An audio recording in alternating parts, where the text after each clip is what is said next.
Hello, MGTOW. Hello, men. This is Howard Dare. Thanks for stopping by. So, I want to talk about a world made for women, because that's what this is. Oh, it's made by men, and it's men who, have to maintain and do the work, so it seems like it's a man's world, but it's not. Men are the servants, men are the slaves, and it's a world made for women.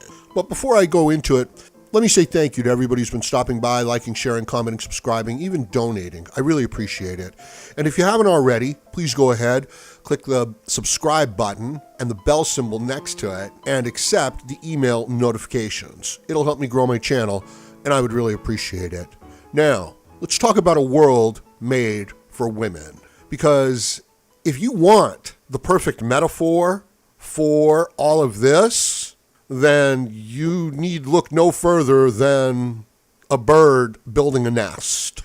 And not just one nest, and not just a whole bunch of individual nests, but a giant nest called civilization, with laws and institutions mostly designed to protect the women and the children. Now, it's a world built by men, so it is mostly, what do you want? Right? Someone had to build it. Someone had to design it. Someone had to set it up. Someone had to create the procedures, okay? What you would call rules or laws to get this all working, so that a less capable person, essentially a botched person, just a really below average quality person, could then prosper and move ahead. So that's what you're looking at.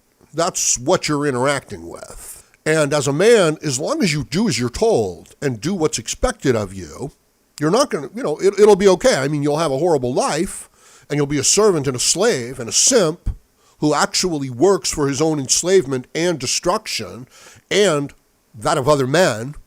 But as long as you can hold on to a decent paying job, you should be okay, right? You should be able to always have a bitch in it and always able to pay her off, and always able to maintain the nest well enough so that she doesn't, go apeshit and pitch a fit. Because that's what men are. They're nest slaves. That's why they do the work around the house that they do. And that easy, light work is left for the woman to do. The internal cleaning and neatening up. It's not even real work, right? And there's a pattern for you as well, right? Go into, any workplace, and you're giving women these weaker, easier jobs. So it's not even a workforce anymore. Now it's, it's a personality support team is what it is. In other words, you're giving her a job, you're giving her easy, retarded work so that she can feel good about herself and get money, not so that she could do the job.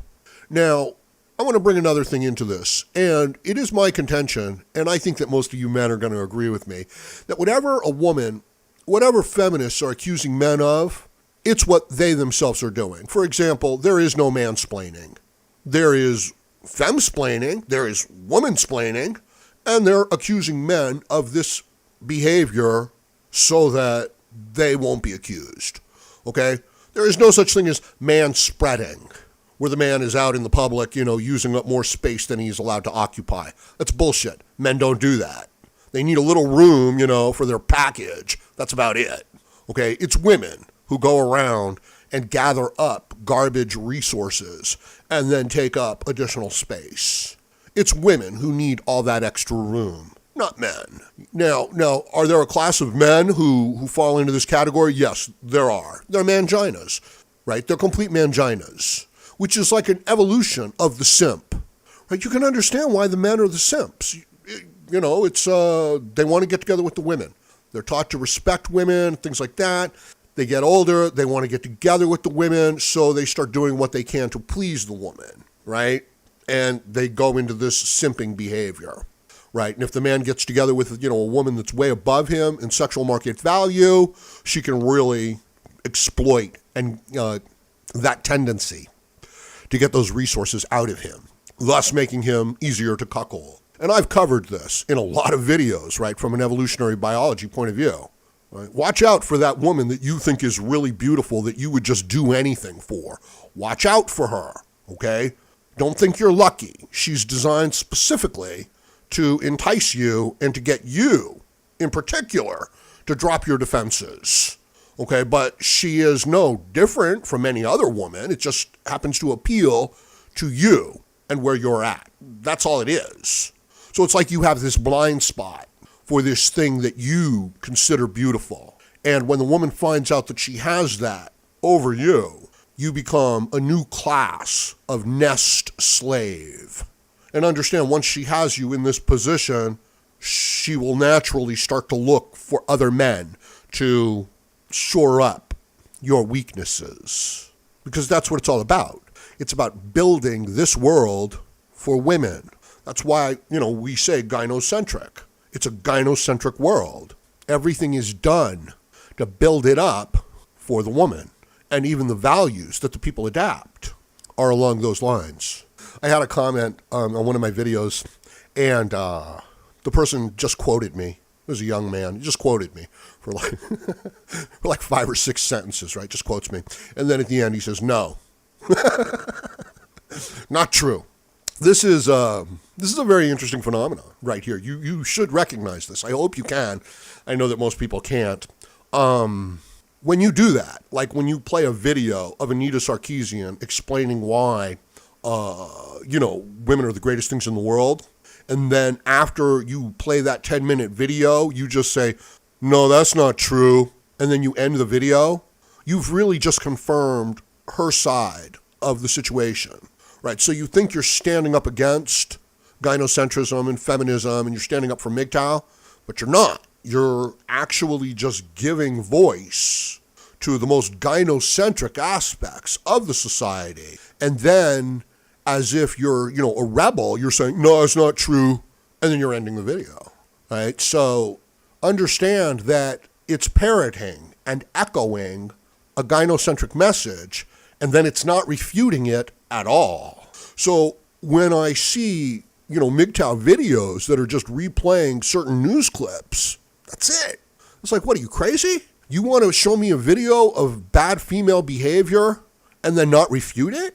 You don't realize that you're normalizing the situation? You're not combating the situation. You're normalizing the situation. Anyway, so this is why any publicity is good publicity.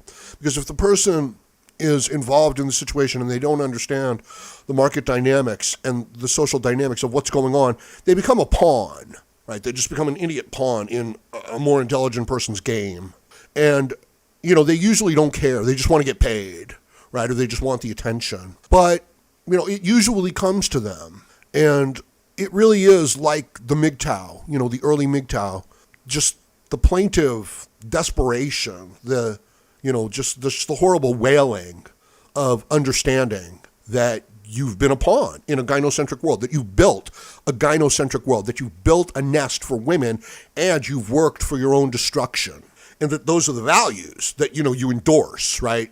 And it's like, well, he sounds like he's trying to help me, but there might be a woman somewhere someday that we're going to be competing for, so I can't listen to him. So it really is a world built by men and made for women. And the only reason why the man feels in charge is because he's the servant, he's the slave. He's the one that the female relies on to build the system. Now, the system's already built, okay? So the individual woman does not need the individual man anymore. The collective nest is built. The city walls are in place, and all of the institutions. And they mirror these values. So if you're going through these institutions, and as a young person you surely are, these are the values. Get the door for the woman. Don't make her cry. Don't disagree with her. Don't disrespect a woman. All men are in competition all the time. He's just, hey, no matter who you're interacting with, okay, somewhere down the line, you might be in a romantic, triangle with them, right? You've just got to consider that possibility. So it's this idea that that's going to constantly be on your mind. It's absurd. It's ridiculous. If you were married, you wouldn't, would you have this constant mindset towards cheating and upgrading? Would you be hypergamous as a man? And the answer is no. Although you would actually always be on the lookout for, more suitable, viable, biological material. You would. The women are hypergamous towards money and resources. The men are hypergamous towards biological resources. Right? But the whole idea of, the male aspect of it is recognized as, this kind of cheating, lecherous male, even though biologically, genetically, it's a smart move, right? You can't seriously fault the man. So if the man is in a loveless marriage, the children are okay, he's 40 years old, she's 40 years old, why shouldn't he end the relationship and get together with a younger woman and build another family and have a happy life, assuming that that's what he wants. And I'm actually talking about 50 years ago. Yeah, I'm not talking about today. I'm talking about some sort of fantasy idea. But genetically, it's a smart move. It's the right move. He could have 5 or 6 more children, in a happy marriage, in a happy union that produces, very strong, viable children. Whereas if the other marriage might not have had those qualities at all. So I think that you can see also how the more isolated a man is from this larger collective system, the more independent and more of a man going his own way right from the start he's going to be. And you have to ask yourself, assuming that you're interested in women, and I'm assuming that, 85%, I don't know, most men are, what is more respectable? The man who is going his own way, independent, self-reliant, not simping, with his own life, with his own goals in life as his priorities, with self-respect, with boundaries that he won't let a woman cross. In other words, if, she gets drunk and tries to, trash his house, she's, basically he's only going to meet her outside of the house from now on. No, he's going to cut it off with her. There's not going to be any sort of a relationship with a crazy girl, crazy woman. What's more respectable, a man like that or, a simpering, heart-sick boy who's bringing flowers and saying that he's in love and he'll do anything for her, right? When he barely knows her, when it's just this initial physical attraction, and he's wanting to take it from this initial stage of lust and attraction to this end stage of attachment, like there's some sort of elderly couple already, not understanding that the female nature, when you give her birth control, it's girls gone wild. It's a world for women. And any values, it's a slut walk. It's a giant, endless slut walk. And if you look at her, then you're a misogynist bastard. And that's the game. And it's a constant game. From a cultural leftist media point of view, it's an endless game of keeping the men in this state of building the world, maintaining the world for women. And as I said, you as an individual man, you've got no value because this whole larger system is already built. They'll give the woman a job. And if they won't give her a job, they'll give her welfare. And the more children she has, the more they'll give her. Right? So this is the mindset. And as it's not exactly going to produce the best. It's the lowest common denominator. So, we create these situations where the whole survival of the fittest, evolutionary genetic process just gets thrown on its head. Check out my recent video, what went wrong with evolution, how evolution was knocked off course. Because, once you build this kind of giant nest, you're actually incentivizing the stupid people to reproduce more because there's no danger and there's unlimited food. So now you wind up with a population of just stupid people who like to reproduce. And they just make up these rules and stuff to help them along in this way. Right? And the men are completely dominated by these female values pursuing resources so that they can offer them over to the women. And, it's just this constant competition between men. And this is why the women are hypersexualized, to keep men in this state. This is why the women are wearing makeup all the time, to make them look like they are ready sexually. Not ready, prepared to give birth, which is what attracts the man, right? So it's this very unhealthy woman that can't reproduce, putting on all this makeup and stuff to make herself look like she can reproduce, to get the man to go into those initial stages of lust, which she is then going to manipulate into, right through the attraction, straight into the attachment phase, and then start extracting more resources from him and moving on to other men. And men don't understand that this is female sexual nature. It's just geared towards resources. That's their hypergamy, whereas if the male is much more geared towards physical, biological attraction. But I'm going to leave it at that for now. It's a complex subject. I'm sure I'll come back to it in the future. But let me know what you think about this in the comments section below. And please like, share, comment, subscribe, donate, and join me again, Howard Dare, as I plan to have more content for you. Thank you, MGTOW.